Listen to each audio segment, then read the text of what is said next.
Good day to all. Welcome to Straight Talk with Greg Middleton. My name is Alexandra. With this introduction, here is Greg. Thank you, my dear Alexandra. And welcome to Straight Talk with Greg Middleton and my guest today, Tyron Hampton. Pleasure having you here, sir. Good to be here. I want to kind of refresh your memory. We met about a month ago, I believe, and we talked about the premise of my show is our world is broken. And it's broken to me into so many tiny fragments. If you look at the people in politics, nobody trusts politicians anymore. Yeah. You look at law enforcement, especially if you're of people of color, there are good reasons you don't trust law enforcement. The clergy used to be the one stable symbol that everybody trusts, but now people don't even trust the clergy. They don't trust their neighbors. So the world is broken, and I don't see anybody jumping up and down trying to fix it. So the premise of my show is to get as many people in leadership, in clergy, to sit down and talk about the things that we can do. Not the things we can't do. So we'll spend too much time on you can't do this, you can't do this, you can't do this. I don't want to think about what I can't do. I only want to think about the things that we can do and build something from that, a coalition from that point of view. So my talk to you today is going to incorporate all of that in mind. How can we put this world, Humpty Dumpty, back together again? Right. Now, I want to spend a few moments just getting to know who you are and let people know that too, because I use the acronym FORWARD: family or faith, occupation for the O, recreation for the R, and D for dreams. So let me give you the stage a minute. Tell me about your faith and your family in either order you wish. So I'm a believer in Christ. Okay. First and foremost, I'm grateful to be here. I think every day the Lord has made is a beautiful day. And I think, put that in perspective, I think that everybody is going through something, right? And no matter what, we've woken up, we're breathing, we're talking, we're walking, or in a wheelchair, but we're breathing, we're talking, we're taking in that same air. I think it's just the positivity of that in itself is something that we have to hold on to. As you mentioned in your comments, you have this, that the world is broken. I think that a lot of the times is what we end up seeing is the negative, right? And so that's, media is portraying all this negative, but there are the neighbors that are walking down the street that are saying hello and and looking out for neighbors, especially during COVID. I mean, I think it was really interesting to hear about some of the neighbors and what they have done for one another, to look out for one another. If we didn't get a chance to really hear those stories, it was kind of like, okay, we're gonna blow up on the issue here, and we're going to focus on that, and we're just going to keep on fueling that, and we didn't talk about all the positives that came out of it. We didn't talk about the family members that didn't get a chance to talk to one another. And then prior to COVID, right? I mean, there was always people that were out looking out for one another, and I think that a lot of the times we just don't get to hear that side of the story. And you know, the 2 years that we did have off, it has like astrabated some of the angst that we've had, right? And so now I've had time to slow down and think about something that bothered me, and it stuck with me because I was in isolation for 2 years, right? And so now, now it's sticking on me in media because you were looking at it, you're searching it, you're Googling it. They're like, okay, how do we keep people engaged? And engagement is based on, you know, your stats, your statistics, who's viewing it, and they look at that. It's all analytics, right? So I think that what we end up engaging is we end up typically, it's easier to go to the negative than it is to the positive. And so there's a lot of positive out there. And I just think, you know, whoever's watching this show, you know, when you wake up in the morning, no matter what your belief system is, just knowing that you have woken up, you're taking in that breath, and you're able to move forward with your life. Just think about that, right? But in my family, I'm so sorry Let me back up just a second. Okay, though, yeah, because go ahead. I forgot to put the horse in front of the cart.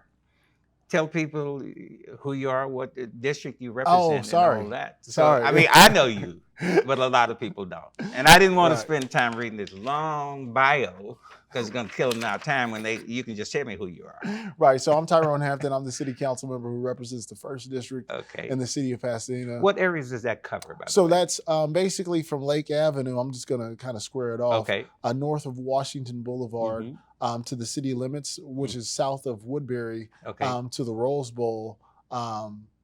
And that's it. I mean, to the Rose Bowl to Lincoln. Sorry, Right. to Lincoln. And this is your second term, I understand? This is my second term, but prior to that, I was a school board member. Oh, okay. Yeah. Okay. Yeah. So like I said, I did want the people to know who you are also. Yeah. And like I said, we're going to get into our main casual conversation because you made a point that fascinated to me. And I believe this too. The news harbors so much on the negativity. We don't hear about the good things. No. I mean, it don't sell papers. It don't sell airtime. So you got about, say, out of 100 people, you probably have about 5 jerks. That makes it bad for everybody. Right. So we go around thinking that the world is bad. No, the world is not bad. Bad people are bad. Right. You know. So I did want to harbor in on that, but you also talk about your faith. Now let's talk a little bit more about your family. I want to get you back on track. So I'm married to my high school sweetheart, Okay. The love of my life. Her name is Okay. Tara. The 5th Black woman to graduate from Caltech with a PhD. Whoa. Yeah, we have had our first child together, and her name is Peyton, and Peyton is 7 years old now. And we have our second daughter on the way. Her name is going to be Priya. 2 girls. Yeah, so 2 girls. So, you know, I'm Look out. outnumbered at the house, man. Look I'm out. Look out. You're outnumbered. They winning. You know what I'm saying? Let me teach you this. Just say yes. That's Just say well, yes. well, Learn let how me to say tell you- yes and you won't be in trouble. A little background about that is, you know, so I come from a household of all sisters, and I'm the youngest of all sisters. Okay. And I had 3 sisters and a cousin who was at my house all the time, so I felt like I had 4 sisters. And my sisters, you know, because I'm the youngest Right. of 3 extremely powerful, beautiful women. Wow. You know, they raised me in a way. So having girls to me was like, oh my gosh, I didn't know exactly what I knew that that's what I wanted. Right. My wife was like, Right. oh, I really want a boy. I really want a boy. But I was like, I've had girls in my life Right. all of my life, and I've got a funny joke that goes on. And Go ahead. you know, I'm just going to tell this joke. Go ahead. I love it. So that the viewers can get a little insight of who I right. am. I Right? love It's it. like I used to say some crazy stuff, and my friends would be like, man, Tyron, you gonna go to hell for that. I'm like, God has already put me through it. I had all sisters. Like, You know, so I ain't going to hell. I'll tell you that. I'm gonna be all right. quite the contrary. I had no sisters growing up, all boys. Oh, you know? okay. So I kind of cherish girls. Yeah. You know, I said, I wish I had a sister. I wish I had a sister. And, you know, this whole male chauvinistic thing, you know, every man come through a woman. So I don't get the point of how you disrespect women. Right. I never understood that. You know what I mean? But like I said, I always wanted a sister. You know, so you had all sisters. You I had say. all sisters. No brothers. No brothers, but I did have, actually, my sisters have had relationships and also had male friends that were like brothers to me. So I always had that, you know, brother bonding from them. Right. But then also what I learned from my sisters is, you know, how to treat a woman, right? And my wife would probably say, you still got some more to learn. Right, But, you know, right. I know. Hey, but Well, you know, we you're never never get perfect, enough. right? You're We never never get perfect. enough. And that's another thing and key in life is you've got to always be able to willing to change Right. and better yourself every day, Right. right? And so I happen to know your father. I've met him several times. So I was just about to talk about my dad. Hey, yeah, you got to go there. I was going to leave him for last because okay. I've got the most to say about my dad, right? I mean, right. So my mother's family is from Pasadena. Okay. And we are 5th generation Pasadenians. Whoa. Right? My father is, and my mother's, you've probably met my mom as well, beautiful, sweet, just, you know, all of the even keel that I inherited that from her. Right. My father is like serious and then funny at the same time. Right. And so right. I got to learn a lot of that, and also my dad being a business person and being an entrepreneur and engaging in the community. You know, my father everything that I did or everything any of my sisters did, he Mhm. was 100% in, Mhm. right? And so when I think of what men are, right, Mhm. I think of Mhm. my dad and how Mhm. he engaged with us. Like, no matter what, you want to be a Right. champion, you want to be a Mm. chess champion. My dad's like, okay, I'm all in with you, right? Mhm. He'd Mhm. tell me all the pros and cons, Mhm. right? A lot of the cons, and he's like, okay, now you still into this? Okay, I'm all in with you. And so my dad was always really engaged and engaged in all of us, and still to this day. I mean, right? I mean, my dad is a contractor, Right. and anytime I do anything at my house, he's the first person to say, "I'm gonna come manage your project," Mhm. right? Because he wants to make sure that it gets done right, and he's gonna have his guys out there doing it and all this stuff. So my dad has just been the backbone of the family. That someone has kept us all together, and at the same time, serious but could tell a great joke, you know, Right. Right. and just like we talked earlier, you know, Right. Right. he ain't never gonna stop working. Right. You know? Let me interject here because this is a very crucial point to me. I mean, you have mom and dad, and they set a very good example, which shows us, like I said, especially among our race, the importance of having family. We seem to have lost our village. They Right. say it takes a village to raise a child. Now, you were fortunate to have both, but there's so many African American children growing up with one or barely one. Right. You know what I mean? And you wonder why don't we excel as a race? So we have to do something to, in fact, through policies or whatever methods we can, to build upon the family structure. Can we do that politically? Is that something possible? So I think that takes all of us. And Greg, I mean, you are a great example of that, right? I Mhm. mean, at Jamir High School, you Right. got super involved in each every one of those kids that you touched lives. You Right. still talk to them. hmm I mean, so it's not about what they have and what they don't have. It's like, what can we be as an individual to these Right. kids, right? Or Right. to these young Right. people, hmm because we want to see them be like selfishly, right? I hmm mean, I hmm always say this, you know, hmm like everybody does something for a self-serving reason, Right. right? Right. And hmm selfishly, these young people are going to be our doctors, Right. right? Right. They're Right. going to be the people Exactly. who are sitting in this chair making decisions and policies for the city that affects Right. me and my children, right? Right. And so as long as we are engaging them Mhm. and purposely engaging them, Mhm. they're going to remember that and say, I've got to be that for my community moving Right. forward. Right. And that leads me to the occupation. And let's get a little more often to your political uh, role. What does a city councilman do? So, I you mean, I know know, it's wide, but is that's there a a good definition? question. There's not really a definition. It's really about how engaged you get, right? Okay. So hmm in my district, we have community walks. Okay. Okay. Instead of me saying, I need you to come to City Hall Right. and Right. argue your point, right? Uh-huh. I'm going to come to your house, I right? love it. And I'm I going to love bring it. the city manager. We're going to meet in the middle of the block, and everybody's Wow. going to show up. And we're going to not only have the city manager there, but I'm hmm going to have department heads there, because the city council places policies, right? That's what we Okay. do. Okay. That's Okay. actually what Okay. we do. hmm But do those policies actually play out exactly how they're written, Right. right? hmm Does it mean that some place is getting these policies exactly the way it's written? hmm Or does it mean that no one's getting this because it was ceremonial, right? Right. And so Right. when we put these policies and procedures together, whether it hmm be tree trimming, hmm sidewalk hmm repairs, et cetera, city staff should actually see hmm what the impacts of those are. Let's dig a little deeper because, I mean, all over this country, we have this huge homeless problem.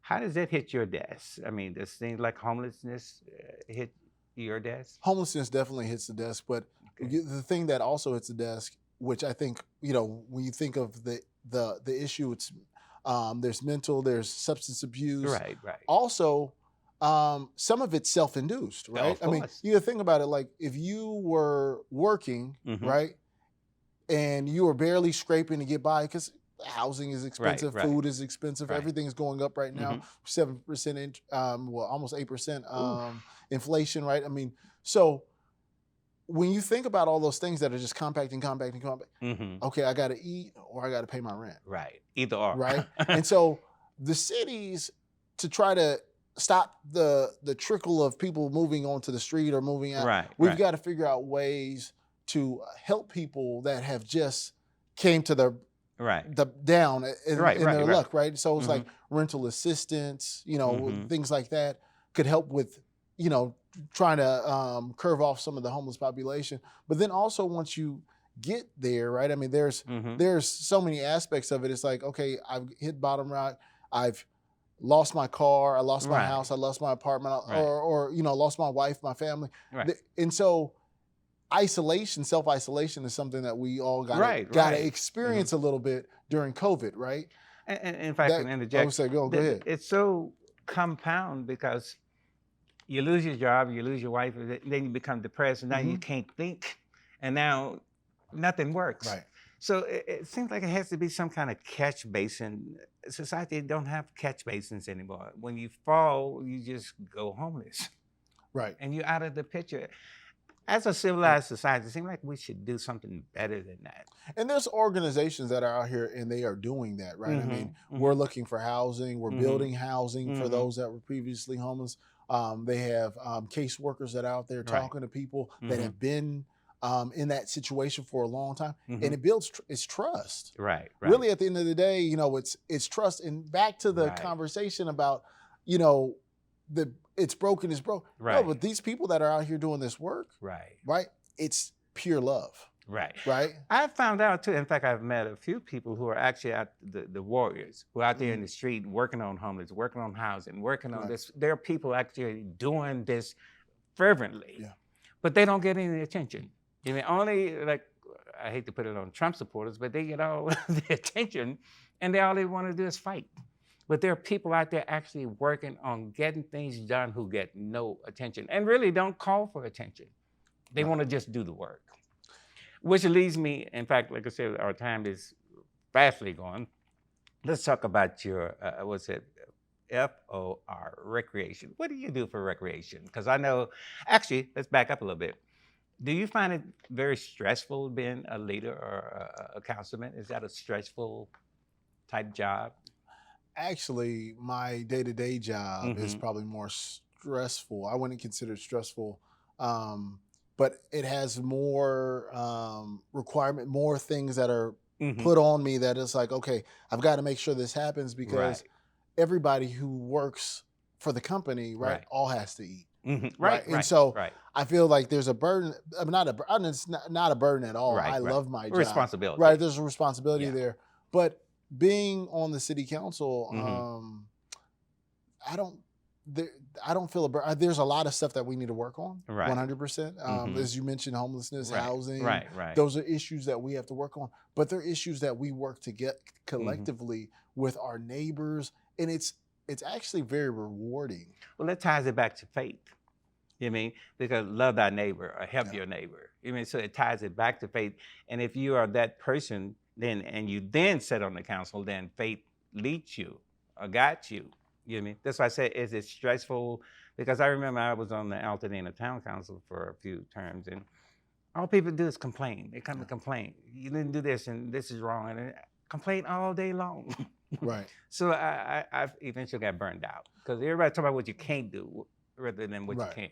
Well, most of the complaints, are pent-up anger of time and time again of them not getting a response from someone, right? And so I think it's important that we stop instead of saying, oh, no, you can't do that. Stop and listen to exactly what they're trying to get accomplished, right? And say, hold on, maybe we can't do this piece of it, but we could do this piece of it, and we could do this piece of it, instead of saying no to the whole entire thing. I think that what people feel this sense of burden is because everybody is willing to say no.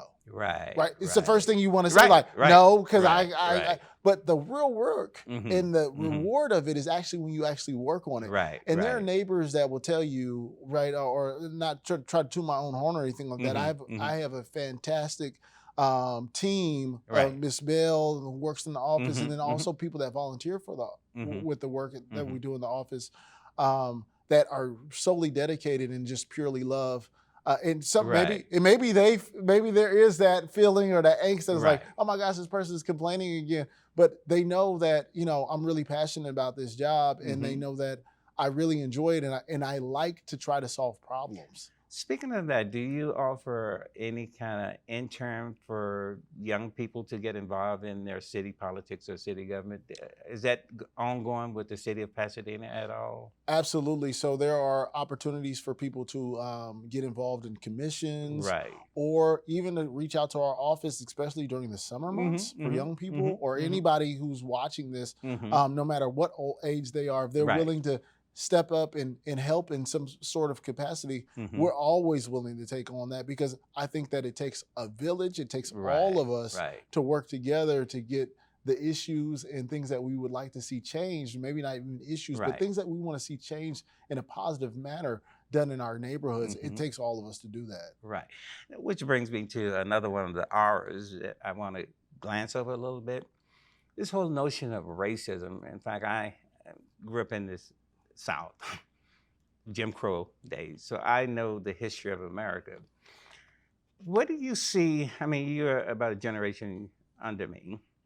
Is your generation growing up with as much venom as my generation? Because in the 60s, we had to fight for everything. Right. So how is it now? Are things better in your opinion? I think my generation really appreciates the work that you've done, right? Your generation has done. I think my generation, based on the conversations I've had with people in my generation, is African Americans fought extremely hard.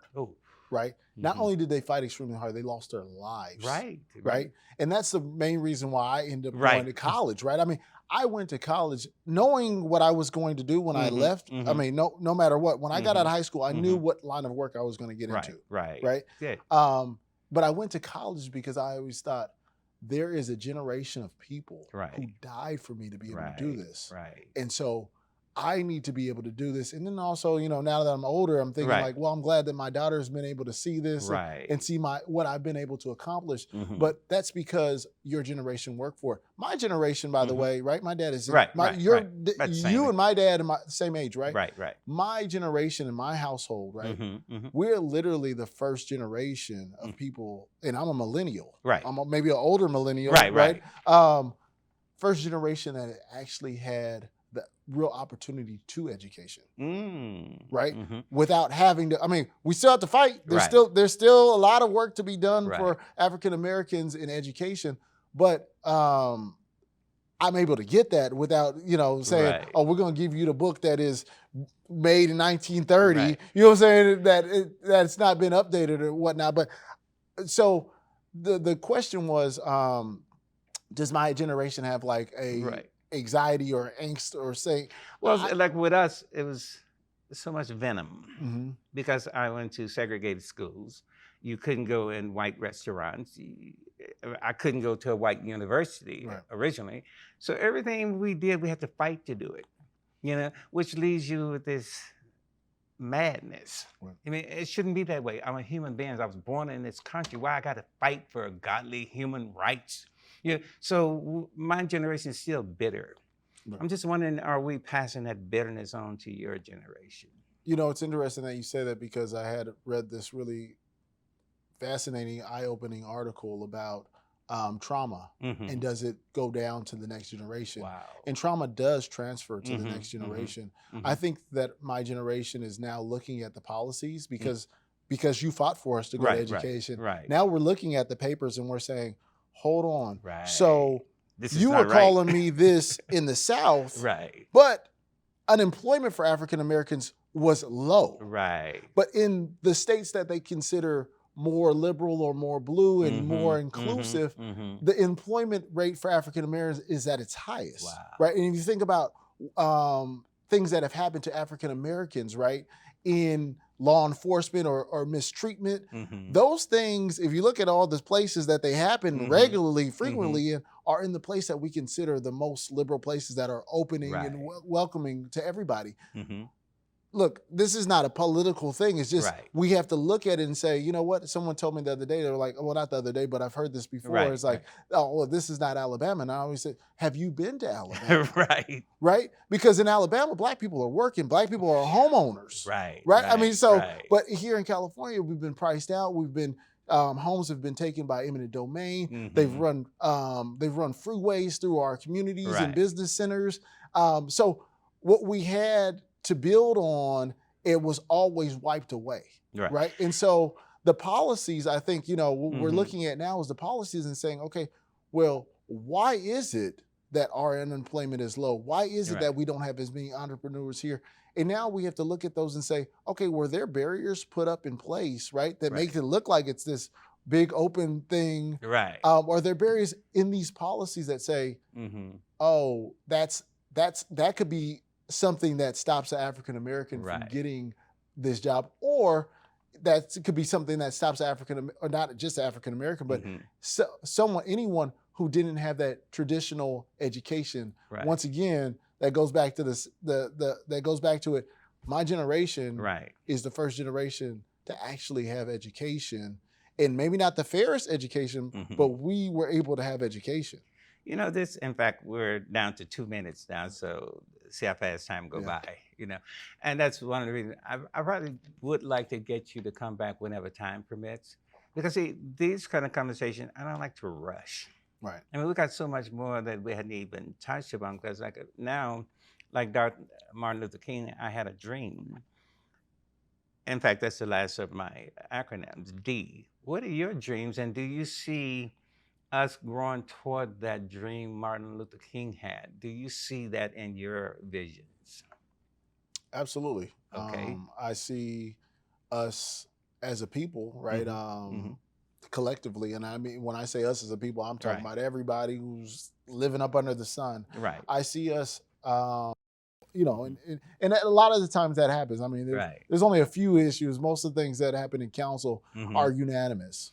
Well, I see we're down to the last couple of seconds, so it's been a pleasure talking to you, and I hope you can come back and see us Oh again. no, 'Cause definitely. we got to I'll be back. continue this Yeah, we definitely conversation. do. So that's my guest today, Tyron Hampton, and it's been a pleasure meeting with you. Have a nice day. All right, my friend.